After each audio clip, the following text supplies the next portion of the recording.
മലപ്പുറം കരുവാരക്കുണ്ടിൽ കാട്ടാനയാക്രമണത്തിൽ ഒരു ജീവൻ കൂടി നഷ്ടമായി.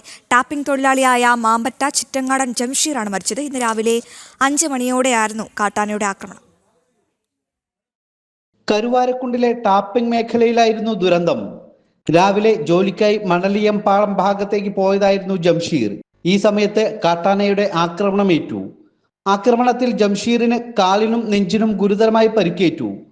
ആദ്യം കരുവാരക്കുണ്ടിലും പിന്നീട് പെരിന്തൽമണ്ണയിലെ സ്വകാര്യ ആശുപത്രികളിലും പ്രവേശിപ്പിച്ചു. പെരിന്തൽമണ്ണയിലെ ആശുപത്രിയിൽ ചികിത്സയിലിരിക്കെയായിരുന്നു മരണം. റബ്ബർ തോട്ടം പാട്ടത്തിനടുത്തായിരുന്നു ജംഷീർ ജോലി ചെയ്തിരുന്നത്. കരുവാരക്കുണ്ടും പരിസര പ്രദേശങ്ങളും വന്യമൃഗശല്യം രൂക്ഷമായ മേഖലയാണ്. നിലമ്പൂർ, കരുവാരക്കുണ്ട്, കാളിക്കാവ് തുടങ്ങിയ ഭാഗങ്ങളിൽ നിരവധി പേരുടെ ജീവനാണ് കാട്ടാന ആക്രമണത്തിൽ നഷ്ടമായത്. വന്യമൃഗശല്യത്തിന് ശാശ്വത പരിഹാരം കാണാത്തതിൽ പ്രതിഷേധത്തിലാണ് പ്രദേശവാസികൾ. ജനം, മലപ്പുറം.